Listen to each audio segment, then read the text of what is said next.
লোকের দোষী, রান্না বাড়া জানে না, সাদার মাথা, উল্টা পাল্টা কারবার করে, তার স্বামীরে খাওয়া মরার ঘরে দিছে।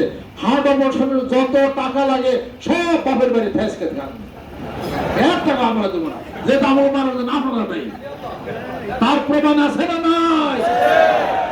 আপনাকে হার্ট অপারেশন করার জন্য এমন হাসপাতালে যাওয়া লাগে না, কার্ডিয়াক সেন্টারে যাওয়া লাগে না, ল্যাবে যাওয়া লাগে না। আমরা কেন হাসপাতালে আমাকে বুক ফাড়া লাগে? ঘটনাটা কি? খাওয়ান কি আমাকে? আর আপনারা বাড়িতে বসে খান কি? আপনারা বাড়িতে বসে যা যা কিছু খান নিশ্চয়ই গোপনে কিছু খান, যার কারণে আপনাদেরকে হার্ট অপারেশন করার লাগে না। আর আমাদেরকে শত্রুতা করে আমাদেরকে ভাইরা সম্পত্তিটা আত্মসাৎ করবে এই চিন্তায় স্বামীরে মারা ধরছেন আপনারা। আমাকে হাটে তো বড় হইব না, ঘটনাটা কি? খাওয়ান কি আমাকে? এইটা অনেকে প্রশ্নের উত্তর দেওয়া যাবেন। আপনার আমাদের চিকিৎসার জন্য আমরা ডাক্তার কাছে গেলে বাপের ব্যাগ থেকে হ্যাঁ আনবেন। কথা ঠিক কইছি কিনা?